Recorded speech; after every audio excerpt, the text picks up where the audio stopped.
The last one they did, this was like a pretty wild one. They covered me in log cabin syrup, like that you put on your pancakes. Okay.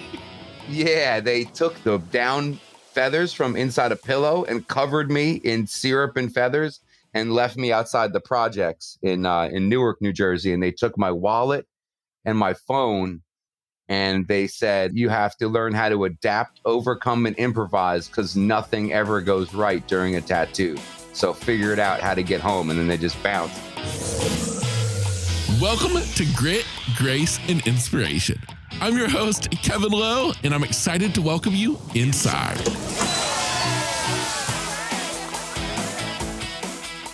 What's going on and how are you today? Baby, I am excited to be back here on the podcast in the studio this week. Me with you. Yeah, baby. It is episode 187 here on Grit, Grace, and Inspiration. And today I have got the story for you. You never know what you're going to find when you go to the barbershop. Now, you might be thinking that you're going to the barbershop to find you a new haircut, a beard trim, a good time, some dirty jokes, some new people. Well, when I went to the barbershop, what did I find? I found the next guest for the podcast. Some people walk into a room and they take up space. Other people walk into a room and they fill the space. Let me repeat that. When you're in a room, there's two kinds of people. There's those who take up space, and then there are those that fill the space. When I'm sitting at the barbershop the other day, getting my beard all trimmed up, the hair looking fresh, having a good time, in walks somebody who filled the space. I'm blind. I have no idea what he looks like, but all I know is he's got an energy about him, a presence about him. And he immediately lights up the room. Now, why? What made him any different than the other people in the barbershop that day? There was something different about him. It was his vibe. It was his energy. High energy, high vibe, high vibrations were going on when this guy walked into the room. And immediately I was drawn to it. Immediately I thought to myself, woo, baby, we all need some energy, some enthusiasm about life like this guy has. And the longer I sat there, the more the whole barbershop's talking in amongst ourselves, all kind of feeding off of one another with different jokes and whatnot. But this guy, he had the stage. By the time I left the barbershop that day, I had figured out who he was. His name, Sean Foy, a massively successful tattoo artist. Yeah, living right here in my same little beachside town is a guy named Sean Foy. A man who walks into a room, it doesn't take up space, but he fills the space with his energy, his enthusiasm, his presence about him. And I knew right away that I needed more of this guy in my life, and I needed to have him on the show. I started following him on Instagram, something that I'm going to encourage you to do by checking out today's show notes, and quickly realized I got to just do it. I got to reach out. So I sent the infamous DM, letting him know, hey, I know that you probably have no clue who I am, but we recently met at the local barbershop, and I've got a podcast that I think you would be amazing for. Long story short, I sat down in the studio with Sean Foy to unpack his story, and a story it is indeed. You're about to dive into the story of Sean Foy, the real story, a story to show you of where he came from, how he got to where he is today. And it's been a wild ride. And I honestly cannot wait for you to meet this dude. So with that said, I want to encourage you at this moment to turn up the volume, to get ready, to hold onto your seat, buckle the belt, and get ready, because this is episode 187 with tattoo artist Sean Foy. Sean, welcome to the podcast, man. What's going on, man? How you doing? I am doing amazing, dude. So excited to get to sit down with you today and kind of unpack your story for my listeners. And I would love to kind of start by kind of going back a ways to give me and my audience some context into exactly who you are. So I guess the best way to kind of sum up my question is, who was Sean Foy before the world knew who Sean Foy was? Oh, well, I was born in Staten Island, New York, and then I spent a lot of my life in New Jersey, moved there at a younger age. And, just like regular kind of stuff, but always kind of like not the main, like I didn't play football. I didn't really play sports, but I skateboarded, I wrote graffiti, this sort of thing.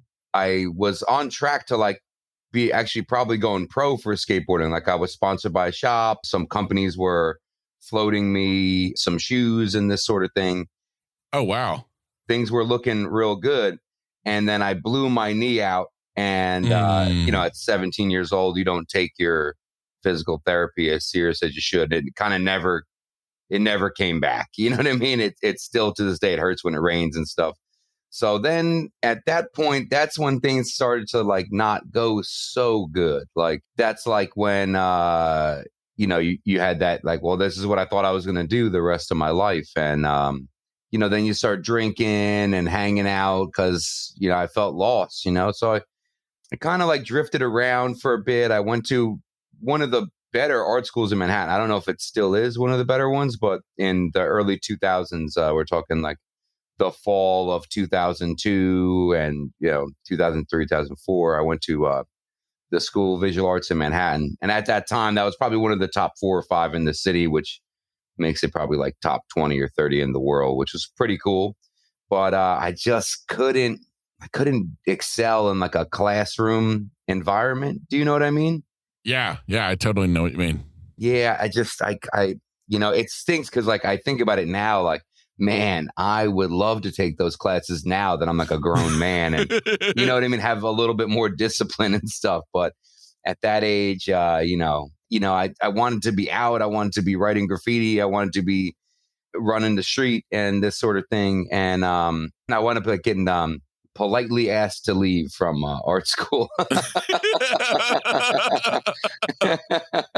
I watched the movie Scarface too many times for my own good. I thought I was Tony Montana. I was like selling weed and stuff when it was still very illegal. And it was, one of those times. And then, so I get tossed out of there and then I go back to New Jersey and, tried a whole bunch of different things. I tried going back to school. That didn't work. I wound up just being like a waiter and like a bartender and a bar back for years. And then I wound up living with this one friend of mine, and he was actually a tattoo artist. He wasn't like a great one or anything, but back in 2005, 2006, 2007, that was, just being a tattoo artist was like, whoa, how did you even get that? And I know that apprenticeships were like super brutal. Like they would try actively to make you quit or to break you. And it's not like it is now. It's pretty soft now, but so really soft. Like I don't, we'll get into that later, but yes. So this kid, I lived with him. His name was Mike. He still tattoos. He's still doing good tattoos somewhere in New Jersey. But we lived together, and the owner of his partner at the shop, like the main owner, was this lady. She went by L.A. That was her name, and Little Annie, I think, was the abbreviation for it. She's short, very Napoleon type energy, small lesbian woman. Okay. She was hard as nails, but she came through our apartment and saw that we had I had a bunch of paintings that I had did at art school briefly and a bunch of graffiti stuff hanging around. She asked me, who did all this? And, I mean, I was a little punk back then. I was like, me, what's it to you? Like step off Yeah. my stuff. You know what I mean? Like you're too close to my shit over there, She's like, no, I own the tattoo shop. And then she would come around more. And eventually she's like, you should probably just like quit that job that you got. And like, why don't you get like another job and then start helping out part-time at the shop? And I was like, well, I mean, I don't got nothing else going on. I was like pretty much a certified like loser at that point. I was like doing drugs and, all kinds of stuff, like really doing drugs. You know what I mean? Back then, she asked me to, start working the desk at the shop. And I said, all right, cool, man. Not thinking that anything's even going to come of this. Now, while all this is going on too, I'm like actively starting to find out about like crack cocaine. You know what I mean? Like in this whole same time that this is going on. And because even the kid I lived with, he wasn't into drugs, but he was like a super alcoholic. So we were just kind of living in our little poison apartment together. And so I quit my regular job waiting tables at a bigger restaurant. Oh, no, sorry, I wasn't waiting tables then. I was managing a small coffee house and bistro. So I quit that job. And then I go back to waiting tables, but doing lunch shifts, which is barely enough to survive. I'm sure like if you wait tables, you want those dinner shifts because that's where you get tips, Exactly. Yeah. So at this time, I start working at the shop. Then eventually she asked me to be her apprentice. And I said, okay, shit, that sounds great, man. I like literally have nothing going for me. Like, this sounds great. And in those days, tattooing was like the island of misfit toys, like from the old Rudolph cartoon, Yep. like everybody, like if you were a felon, a graffiti writer, a biker, back then being gay was super not normal. You know what I mean? Like super not normal. And there would be gay dudes in there, but they were like hard, like tough gay dudes. It was crazy, And there was all these kind of like all these different characters, but the thing that made it all like kind of work was that everybody was not like accepted by what would be mainstream like anything. So within reason, kind of got along. It didn't matter if you were black, white, Spanish, like, oh, you do tats? Oh, you can't work at a normal job? Sick. Come join the club, So I start this apprenticeship. It was pretty rugged. Like I used to have to do, and mind you, like I have a crack cocaine problem, like while I'm doing this. So there were some rough mornings there. And she would have you in those days, you would go into a tattoo shop and they would have stuff on the wall called flash. And you would like, oh, I want A4 and add the name Jim and a date to it or something like that. So someone had to make the tracings of those so that you could run them through the machine and make the stencil. So you're an apprentice. That's what you do. You had to trace all these things. In those days, I'm sure you remember, you're roughly my age, everything was super like new school style with the fat outlines, and everything had this kind of like hip hop graffiti look to it everywhere. I used to have to trace these. Yeah, I'm sure you remember. It was like even like Mountain Dew ads had like Busta Rhymes on them and stuff. Yeah, it was like hip hop and skateboarding. They like tried to jam it in everything they could. Like X Games and graffiti shit was everywhere. But so I traced these things, and if you didn't bold out the lines, like double line them to make them have that bolded out edge there, she couldn't use it. So if I had a little wobble in there, she would come up and punch me right in my neck, dude. And she would make me do all this crazy stuff, dude. Like I had to walk to the other side of Elizabeth, New Jersey. It was July. It just rained, and Elizabeth it's not like the worst hood, but it's most definitely, it's more hood than Daytona. You know what I mean? For sure. Definitely more hood than Daytona. Definitely a little more dangerous by far, by magnitude. She was like, I need you to walk to Home Depot on the other side of the city. You have to walk there, and you have to get a bracket to hang this one shelf up, just one bracket. And if you come back smelling like sweat, you're fired. If you come back smelling like man sweat, you're fired.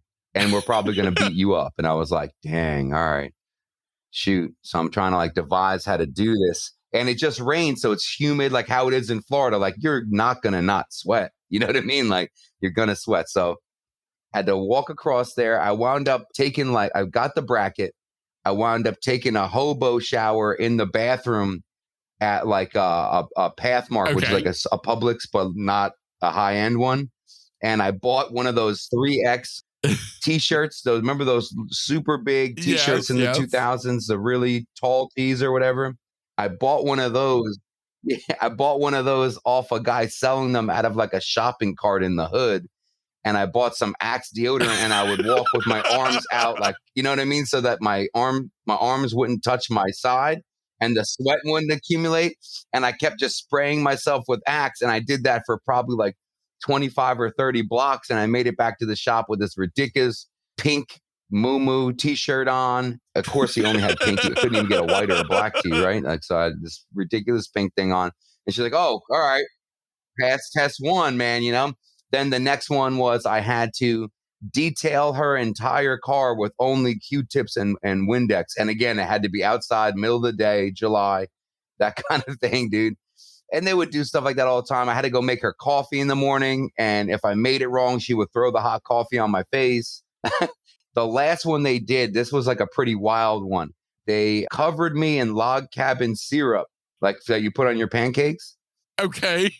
Yeah, they took the down feathers from inside a pillow and covered me in syrup and feathers and left me outside the projects in Newark, New Jersey. And they took my wallet and my phone, and they said, "You have to learn how to adapt, overcome, and improvise because nothing ever goes right during a tattoo.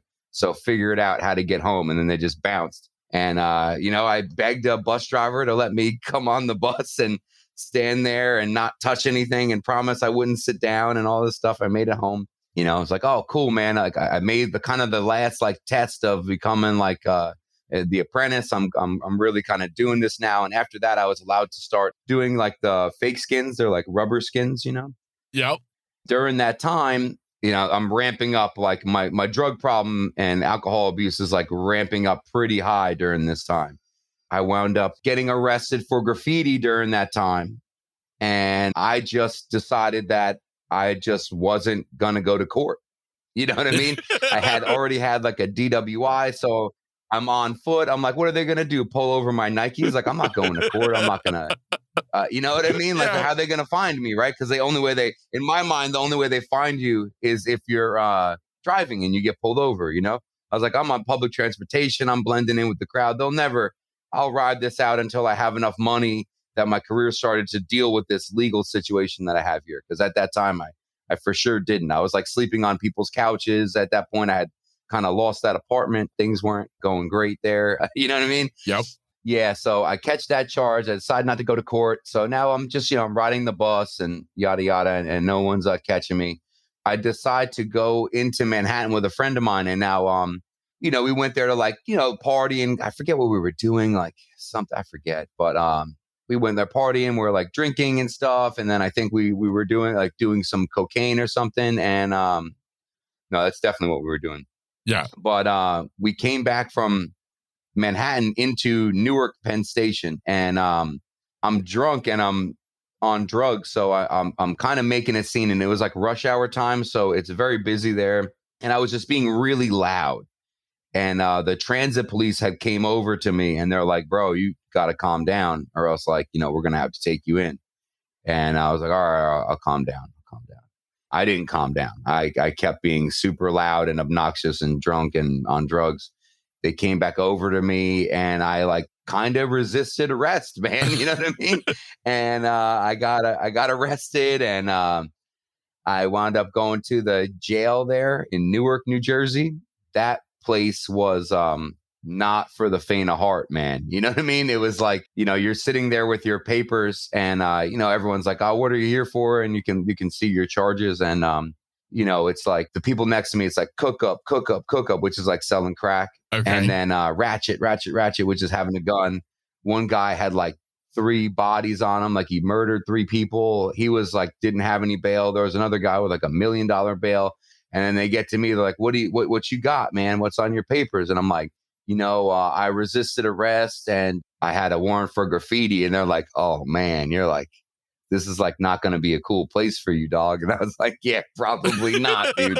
Probably not." But, go through all that, dude. And, after a while, I get home and I have to be on like a county parole, to make that process expedited faster. You can check into like an intensive state run, like a rehab kind of thing. So of course I did that because otherwise you're going to drag this probation parole on and have it to pee in a cup in front of a dude for a couple of years probably. And, so I go through that program. I actually got like sober during that time, which was, pretty cool. That was good, Yep. But the problem with getting sober is that you realize all the stuff that you did to other people that was horrible during the time that you weren't sober. You know what I mean? Yes. So I had to make a lot of amends. Yeah, dude. Yeah, man. Had to make a lot of amends and get some things straight there. And my parents were cool enough to like take me in during that time. So I'm kind of like living in their basement and I got like a futon over there. They let me tattoo people in the house because it was the only thing that they had saw from me that like wasn't, that had a future. Do you know what I mean? Yes. Like, and at that time, tattooing was not like you were not making money like you do now, but Yep. it was like a reasonably safe life. And I wasn't trying to sell drugs or do, you know what I mean? Like they were like, okay, and it's art and he went to school for art. So let's do that. Right. So they supported me. And I wound up tattooing all these people that I was like on parole with and in the rehab with, like in my parents' house. Thank God they were so cool about that, But I think they were just trying to like save their son. And that was like, I think if they threw me back on the street, I probably would have went back to the same old stuff I was doing. But yeah, it's kind of the start. And that's like, because I was on that parole, I had to take a job where, you can't tattoo when you're on parole because there's no pay stubs, especially in those days. There was no incorporate anything. It was cash. I mean, you were kind of operating the same way a drug dealer would. Like, all right, well, how much am I going to even put in this bank account? Like, am I even going to have a bank account, kind of thing, dude? Yep. Yeah. So I had to get a job at, I was like, what place is going to, at this point in time, this is 2000 and 2007 into 2008. What place is going to hire you? In those days, I had a hand tattoo. I had something that came onto my neck. And that was like, it is not like now where I go to Dunkin' Donuts and the chick that gives my coffee has like a face tat. It was not like that, man. It was totally not, that was not regular, dude. Like literally I got coffee yesterday and the chick like had a bold face tat. I'm like, that would not have, you would not even been able to get a job picking up dog poop. No. With a face tattoo back in 2005, 2006, 7, 8. Yeah, so Starbucks hired me and I was like, oh, sick, dude. Cause they were like, oh, we're artsy, dude. Like, yeah, you could have tats, bro. Like, it's totally fine. You could do that here. And I was like, all right, sick, dude. And then they had like, insurance. You could only work 20 hours a week there and you could get medical, dental, and vision. Oh, wow. For part-time. And I was like, okay, sick. So I was like, I'll do this, get this insurance.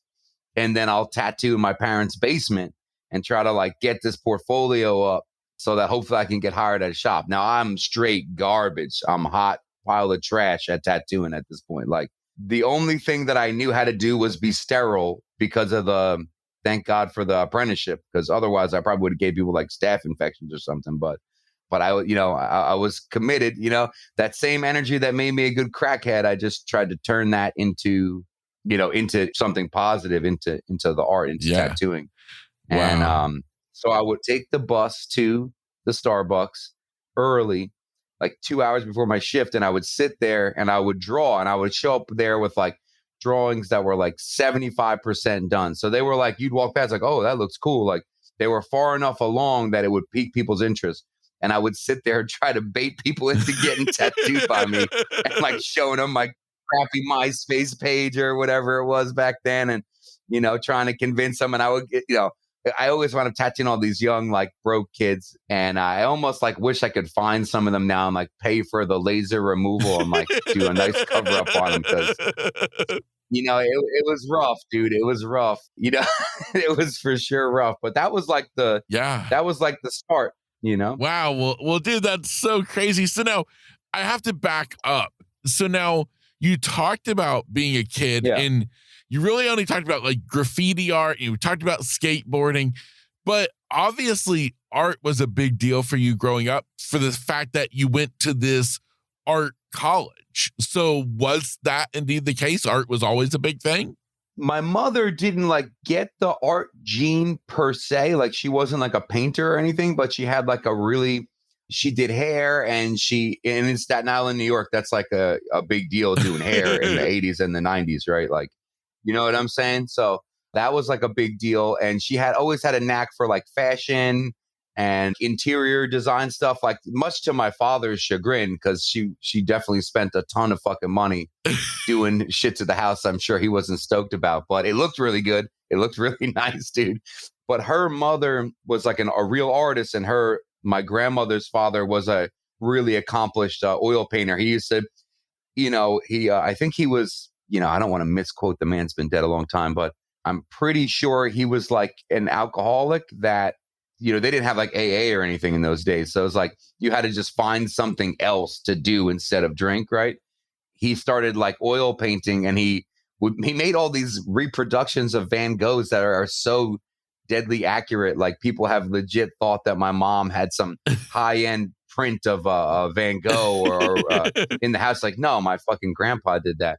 So that was like always in the house. And my parents would sign me up for stuff, for all kinds of art programs, but I didn't like get along with a lot of those kids because they were very kind of like private school, sort of like elite kind of kids, or there were people that were in those programs that like had no talent at all, and their parents wanted to just drop them off so they could get rid of their kids for an hour or two, which, parents be doing that. But Yep.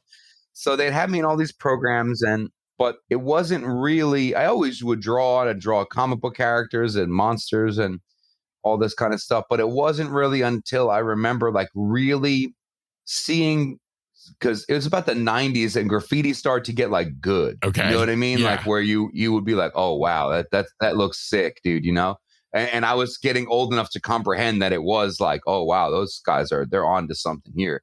And there was just something about that. I knew that these guys were doing it because they loved it. I knew that they weren't getting paid at all, anything. If anything, they were spending their money and like risking going to jail. So I knew that there was like something special there with that, like that these guys weren't trying to sell to people in art galleries or cater to some really rich cat. They weren't doing like boring portraits of someone's kid or something. They were like, they were doing them, like whatever they wanted to do. And I saw that there was like this art form where there was like no rules. Yes. And you made up your own rules. And like that appealed to me 100%. Through skateboarding, for whatever reason, especially in those days, those two cultures kind of ran side by side. Skateboarding was like not popular by any means at that point in time. It was starting to get that way a little bit. So you were doing kind of like hip hop was popular, but not all the way. So all these things like went together. Like you'd always see the skateboard kids would be at like an underground hip hop show, and so would the graffiti writers. And then everyone started becoming friends like because of that. Yes. And then that's how I met some of these people and learned like, oh, okay. Because before then I would just go to Home Depot or something like that and steal spray paint. And I didn't know anything about different caps or anything like this, but that was like the catalyst was that. But if I didn't do all those other art programs coming up, I don't think I would have understood how to even get started with that, like understanding, your different flow, structure, dimensionality. So in a lot of ways, like, taking these programs where I had to draw spheres and cones and cylinders and shit, still lifes of plants and stuff actually really did set me up for that to be good, good art form to be into. Yeah, absolutely. Absolutely. That's very, very cool. Now, we talked earlier, you're talking about, I would call it basically initiation into this apprenticeship program.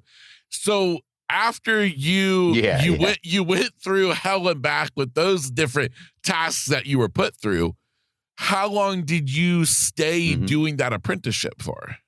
The apprenticeships were pretty long back in those days. Like you were supposed to do an apprenticeship for probably like 3 years. like you were supposed to be like under the supervision of your like mentor for at minimum a year and a half to 2 years, most likely 3, where they were kind of watching over you and making sure that you weren't screwing anything up and, blah, blah, or helping you along, whatever. So I made it through about 9 months of that. And then I had got arrested.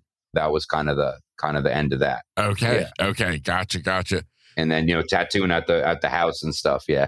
Yeah, definitely. So now the art of tattooing, I mean, obviously you have this artistic ability about you, but I look at it and I think whether we're painting, we're drawing with crayons, or we're using spray paint, that's like one level. And then I feel like you step it up a whole nother level when you start talking about needles and ink and permanent and like no erasers. Talk to me about how it was for you as an artist, kind of making that transition from something that, we can say is quote unquote easy to this whole new dimension of art where we're talking about tattooing. It was scary as hell. It was so scary, man.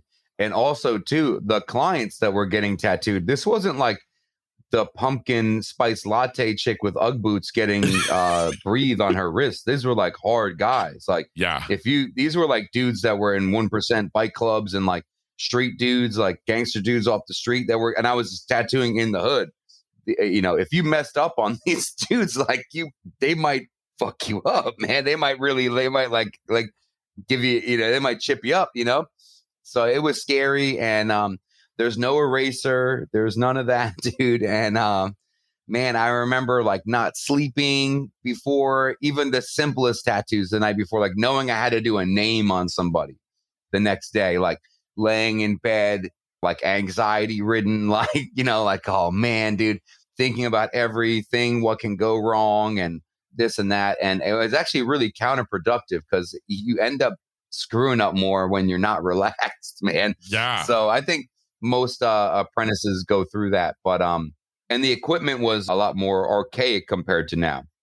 Like the machine I use now is it's all completely wireless. It has like an ergonomic grip. Like you don't put standard needles on a bar in there anymore. They're all these self-contained needle cartridges with like a little plunger on there, and you can just switch off the tips, and you don't have to worry about the machine like breaking mid tattoo, which would happen all the time with the older coil machines. So it was definitely different, man. But there was something about it that when you did nail it, you were like, yeah, dude, this is sick, man. Like, you know what I mean? Like, yeah, like it felt a little bit more, you know what? When I think about it, it almost gave me the same, when you would really crush one, it was like almost the same as when you would like land that one trick skateboarding that you like, you took a bunch of spills to get there, and you finally land it, and it felt like that, or it's similar even to graffiti, where you would, you went on this mission and you didn't get arrested. You know what I mean? Yeah. And the piece came out good. I had that same. You kind of got like a little bit of a high, and then the feeling that you would get like seeing the person looking at their skin and being like, oh yeah, I've handed people paintings and drawings before, and there was not a reaction that was as fulfilling as it was when you would do a really nice tattoo on someone. They because it's on them, they're wearing it, so it's even more personal when you do a really good job and you meet or exceed that client's expectations. It feels really good. It feels really, really good. I know it makes them feel good because I know they come in and they trust you, or at least most of them do. And they, most of them do. Some people are they don't trust anybody, right? Yeah, but they sort of know what it's going to look like, but not really. And there's a million factors that go into it, right? Like I have to if I'm doing like the eyes on like a face or something, when I'm tattooing, I have to tell people like, look, man, if you have to sneeze, fart, hiccup, anything, like you better tell me before you do it, because we need to pull back. Like, so there's so many factors that can make it come out great, come out or not great. Even the person's like, if you're tattooing someone that is super unhealthy, it's going to be more difficult and probably not come out as good. Like if someone's like, they drink too much, like their skin is like a less good canvas. You know what I mean? Yeah. So there's a million different factors. I actually think that the easiest skin to work on with the coolest ideas a lot of times is like tough kind of women have that because they'll like want to get some hard stuff on them, like a skull or something, but they're like cool with you putting like pink in it or something like that, which is like pretty cool. Yeah. That wasn't always the case. I remember people like tripping out, like, "Yo, bro, you better not even look at my tattoo with that pink, bro. I can't walk out in the street with the color like that on me, dude." You know, back more in the more like macho tattoo days, man. You know what I mean? Now I think people just wanted to look super sick. You know what I mean? Like as crazy as you can make it, really. Yeah. Yeah. No, that is absolutely insane. That's so cool. Now, when did you realize that you like had this passion for tattooing, that you didn't want to explore other careers or other art forms, that like you knew like this is my jam? Well, because like I had went to the art school, right? And so I got to go to see a lot of the what was the that point in history contemporary like fine art scene in New York, right? And New York City was definitely one of the biggest scenes, and you were at that time I just didn't fit with those people. It was like a lot of verbal masturbation and like, well, I think that the painting, the emotion, when you look at these three lines I did with blue on this otherwise blank canvas, I was really trying to convey this. Or and I was like, man, if your art is dope, it should just speak for itself that it's dope. Like, you know what I mean? If you have to give me, and I felt like, you know what I mean? You have to give me, people were giving each other these like over the top exclamations about like why this one brushstroke was like, it is like, it'd be like a canvas, like just a brushstroke on it. And like, you know, I'd be like, man, come on, dude. You guys are just trying to out weird each other, dude. And it felt like that. And it's interesting because actually I think tattooing right now is getting to that point of an art form, but we'll touch on that later. But at that time, tattooing was the far more preferable art form for me because it was more regular people I was dealing with, you know? Like I'm tattooing a guy who's a plumber. Like, dude, I got stuff in common with you. You know what I mean? Like my dad worked at a supermarket growing up. My mom was a secretary to a nursing home. You know, like I wasn't part of this like this wealthy artist group of people, and you kind of had to, in fine art, to even think about making it at that time, you had to like really know people, you had to be like a part of that scene, all that, dude. And tattooing was like, well, I can go to work every day and make money and like be with my people, like my like regular working class Americans, dude. You know what I mean? Yep. It was also cool too because there was no like all walks of people I would deal with. And like you had this bond where it was like, you know, clearly if you were getting tattooed like even remotely heavily back in those days, you were not a part of conforming to normal things in society. You know what I mean? Yep. Which was cool. So I had all these like really cool, like-minded people, or they would just be cool people. Like it would be like a dad that was getting like something for his kid, or like a mom that got, you know what I mean? Like it was all like really relatable people. And there was this trajectory trending upward that these guys coming from the 80s into the 90s had started with tattooing. Like they really took the bull by the horns and started changing it, working towards making it viewed more as an art form. So I could see around the curve that this was going somewhere too. Like I knew, and around that time, the TV shows had started too. You had like Miami Ink and LA Ink. This is like pre-Ink Master kind of stuff. You could see that it was going to go somewhere, and that the equipment was getting better, and that there was going to be some art fulfillment if I took this path. And there was this guy from Spain, and he's still one of my favorite like any medium. He's still one of my favorite artists of all time. His name is Robert Hernandez. And I remember I got a magazine with his stuff, and I was like, whoa, dude, you could do that? You can do that as a tattoo? Like, holy smokes. Like he was breaking boundaries. And it was in with black and gray at that time. There was a little bit more, I feel like a little more boundaries being broken because it was more similar to drawing. So it was easier to manipulate than color was. And the color pigments weren't so good back then, but Yeah. that's neither here nor there. So I saw that stuff and I made it a mission to go get tattooed at the places where that guy would go to when he would come to America. Oh, And wow. in the process, I wound up meeting all these really sick artists. Because it was, if you're like by Miami, New York, or Los Angeles, or one of these major cities, like you have access to all kinds of artists that come through there, So I took full advantage of that. And I said, well, there's this guy coming from China. I got to get with him. There's this guy that's now working at this place. He's from France. He doesn't even use a stencil. He only draws stuff on with Sharpie.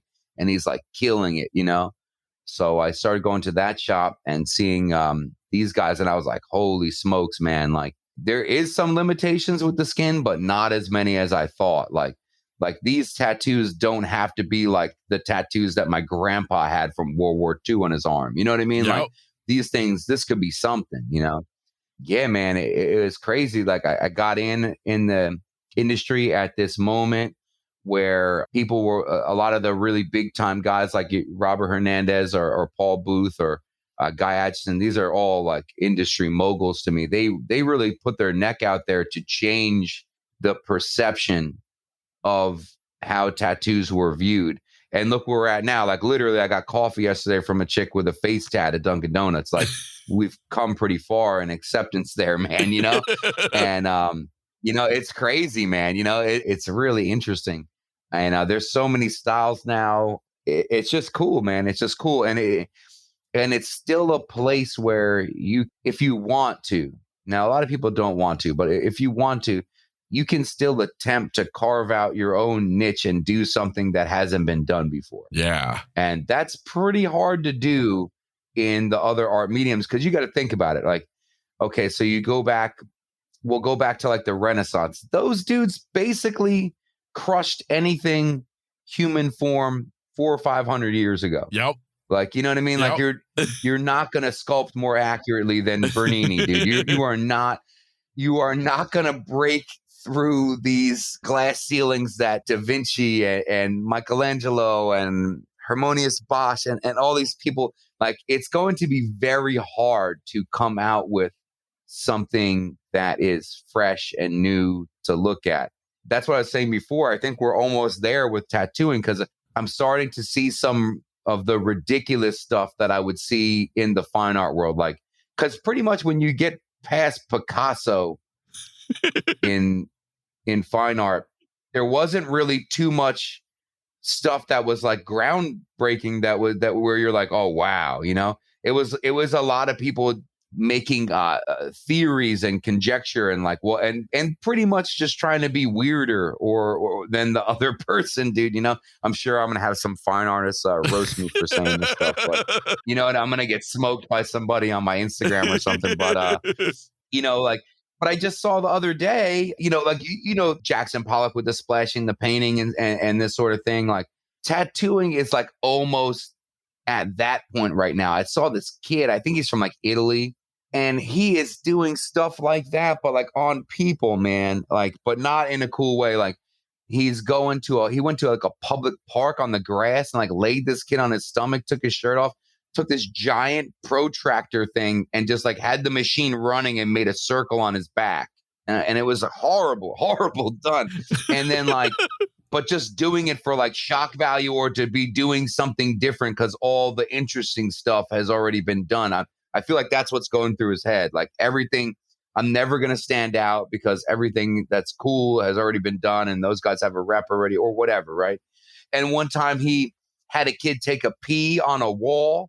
He took a photograph of the pee, made a stencil of the shape of the urine drip on the wall, and then tattooed it big as hell on a guy's stomach. Oh, wow. And I'm like, dude, what is going on here? Yeah, no, legit in the shape, and filled it in solid black, man. Solid black urine stain on this kid's stomach, dude. And then another time, him and his client go to a skate park, and you know how they have like the quarter pipes, Yep. It's just like a ramp going up. So the kid would sit on the top of the ramp And every time his client would come up, he's like wearing high shorts. And every time his client would come up, he would just like take a whack at him with the machine running with black ink in there. And like that was his piece. What? And I'm like, bro, what are we doing here, dude? Like, but you see what I'm saying? Like this, and there's more than just him doing this, man. Yeah. Like, so we're like at this like weird time, man. But I feel like it's always like there's like a period of like maybe stagnation or maybe you get little blips of some people, because obviously there's amazing artists that have come out between Picasso and now, right? A lot of it wasn't getting traction or whatever, right? But at the end of that period, you're going to get this push of like something new, something cool. And I think about it with some of the really cool fine art stuff in the 2000s was awesome. Like there's this painter, Greg Simpkins, and Chet Zar. Chet Zar made all the monsters for the Hellboy movies, the ones from the 2000s. Okay. So his stuff is all really cool. Yeah. And but those guys came out of like all this weird verbal masturbation art theory stuff, and they were like, nah, we're just gonna do stuff that's cool and fun. Yeah. And then there was like good push for a while of like really interesting stuff. I mean, I could sit there to this day and watch that Greg Simpkins YouTube channel, just watch him paint for like literally the whole entire day. Yeah. Dude's imagination is endless.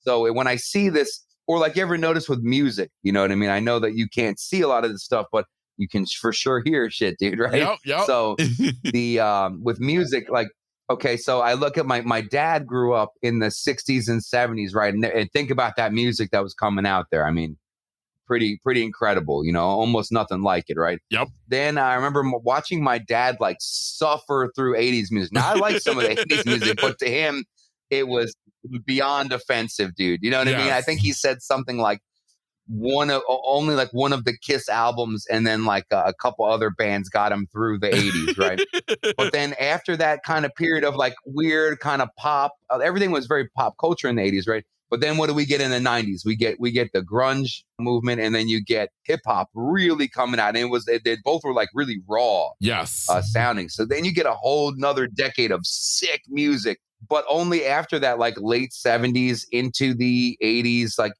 point of like, dude, where are we taking this? What's, you know what I mean? Like, yep, what's going on? Like, let's appeal to all mass culture, that sort of thing. And then it comes out again. So I think, I hope, and I believe that something is coming. Because I mean, I haven't really heard. Listen, I'm sure my young homies would disagree with me strongly, but I haven't really heard any new music that's come out in probably 10 years at least that sounded like, whoa, really fresh. This is sick. This is something new. This artist is someone to watch. Like, you know what I mean? Yeah. I feel like we're in this kind of culturally weird point. Yeah. But that just means that whatever's coming next is going to be dope. Yeah. So yeah. No, I agree. Wait and see, right? Yeah, I agree 100%, man. I love it. So now I'm curious, how would you describe your style of art, your style of tattooing, and how do you keep it real that people are lining up, wanting to hire you to do tattoos? Well, that's one of the cool things about, because social media is like a blessing and it's a curse, right? Yep. It's really cool because you can reach people that you normally would never. Like, I don't even tattoo a lot of people from Florida. They mostly fly in from other parts of the country, or they drive in from other parts of the country. I think I probably have like 15 Florida clients out of the hundreds that I have from other states, right? So that part is really cool, meeting people through there is really cool. But what I realized is that you can find your tribe that way. So I sat down after like years of doing like portraits and roses and things like this, because you knew like I could get some fulfillment out of doing that. And I know I can feed my family. And, I have 3 kids, so that's obviously very important. But it got to a point where I was like, man, this doesn't feel so genuine. You know what I mean? Like I want to try something. So I sat down and I really thought about like, what is the stuff that made me like art in the first place? And what visual things like really got me excited? And I thought about it and I was like, well, as a kid, I would read all these like image comics and graffiti and sci-fi movies like crazy, like, and they didn't have the CGI back in the 80s. So like when you watch Terminator or Predator or Alien, it was all lighting effects, like a red glow under something or green lighting on something. So that kind of high contrast stuff Yep. always appealed to me. So I sat down and wrote this list, and we had moved from my wife and I, and my kids had moved from New Jersey, right outside New York City, down to like the Ocean City, Maryland area. And I had opened a little studio there, and I said, I just want to see if I can try to get this stuff out there that's in my head that I think would be awesome. I'm going to make a bunch of pre-made designs and see if I can get some people to get it. And I said, just give me 6 to 9 months to try to get this going and see if I can, if people like it, then obviously we'll go with it, you know? And if not, I'll go back to doing roses and whatever so that we can eat, you know? But I knew I'd have to do things a little cheaper. So I made a bunch of these designs, and it wound up coming out like kind of like a sci-fi, creepy, graffiti, fantasy, surreal kind of thing. I don't know that there's one like label, and it's always changing. Like right now, I think it's moving more in the direction of like the fun, playful aspects of what you see in like graffiti murals and characters, like those cool, weird kind of almost playful faces and this sort of thing, but mixed with like a darker sci-fi kind of element. So it's like a balancing between your like inner child and like the weight of the stress of being an adult, right? You know what I mean? That's kind of where I'm trying to push it, and we'll see what goes on there. But for sure, like I tattoo a lot of cats that are into sci-fi stuff. Like I tattoo a whole lot of conspiracy people, a whole lot of people that really are deep into aliens, people that play hella video games, you know. But there's like a look to it, though. It's like it's almost got a feel of like a darker organic cyberpunk or something. I don't know how to explain it, but something like that, I guess. Yeah, I love it. I love it. And the way that like your artwork and stuff has been described to me is just literally just this realistic, but obviously fake, like crazy detailed. Just as you said earlier, when talking about other artists, like how could that be a tattoo, you know? And I do notice that you do seem to do a lot with dinosaurs. And is that something that... Yeah, I love them, dude. Yeah. Well, that's kind of what I was saying. Like with the internet here, whatever thing that you thought was like that nerdy sort of thing that you were into that you didn't think a lot of people were about, if you just put it out there, man, those like-minded people find it. The bounds of like, yeah, like I'm sure here in Ormond Beach, like I probably wouldn't do a whole lot of like sci-fi dinosaur tats, right? But but when you cast that net into a bigger pond, like the whole United States, there's a lot of people that are into that, and they see it and they go, "Oh yeah, that's me. I think that same way." Or I bet you this guy is like-minded to me just by the kind of stuff he's making. You know what I mean? If people that are like, say someone that they're super into dinosaurs, right? Like that's a certain kind of person, right? You know what I mean? Like they probably were this certain way as a kid, and they probably, you know what I mean? Those people see it, it resonates with them immediately, and they're like, let's go, dude, you know? So yeah, that's definitely the dinosaur stuff is popping, and I love it. And I got kids, and I got 3 kids, all different age ranges. So dinosaurs are something. Dinosaurs, sharks, lions, snakes, all that stuff is like on YouTube playing for the kids while we play with action figures all the time. You know what I mean? So, and I get to be a kid again too, because I love that stuff still. Yeah. Yeah. Well, Sean, man, listen, dude, I love hearing your whole kind of story, this evolution from teenager up, you know, growing up and getting into really finding your groove. And then of course, kind of finding your niche inside the realm of tattooing. And man, I love your spirit. I love the whole attitude. I love just what you're putting out there into the world, both just through your personality, you know, combined with what you're doing as a tattoo artist. And I want to thank you for being here. Where is the best place for people who want to check out your artwork, who want to follow you? Where's the best place for them to go? Probably the Instagram. And my Instagram handle is just at Sean, SEAN _ Foy, FOY.